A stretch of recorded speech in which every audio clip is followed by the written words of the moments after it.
Hi guys, it's Alejandra, and I'm standing here in my home office, and I got 2 magazines in the mail this week, and I figure I haven't done a video on how I organize my magazines or my process or my system for magazines, so I figured I would do a quick video today on it.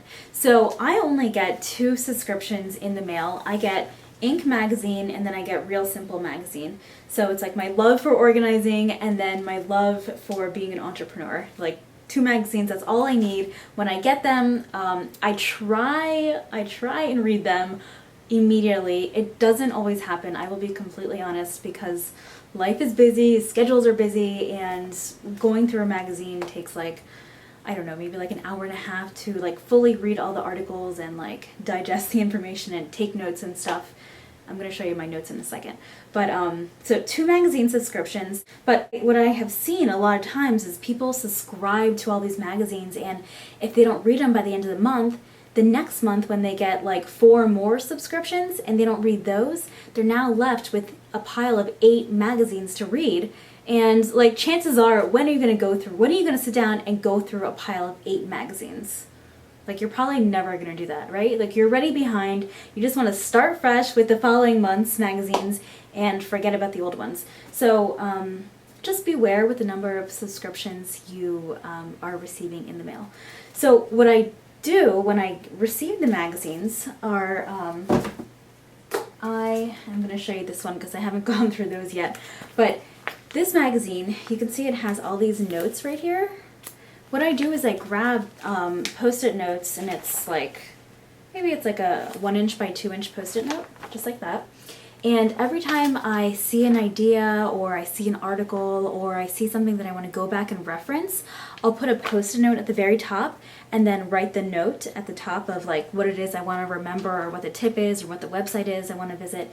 And I'll keep this magazine for maybe like a few months, probably not longer than like 4 months, maybe 5 months. If I haven't gone back and referenced this article or that tool or whatever it was, then chances are I'm not going to do it in the future because I've probably forgotten about it. And so then I'll just go ahead and recycle the whole magazine after those 4 or 5 months. And it's a great way to save time when you're thinking of like, oh, what was that article I read, or what was that website I saw. You could just go back to the magazine and like quickly flip through your notes and find exactly what you're looking for. So that's what I do. 2 magazine subscriptions. Anything more than 2, I find it overwhelming. And having worked with clients for almost 4 years now, it's very common that people normally have like 4 or 5, sometimes 6 magazine subscriptions. They're not reading them. They're paying for a subscription. They're wasting paper, wasting trees, and it's just pointless. So unless you're really reading your magazines, cut it down to like 1 or 2.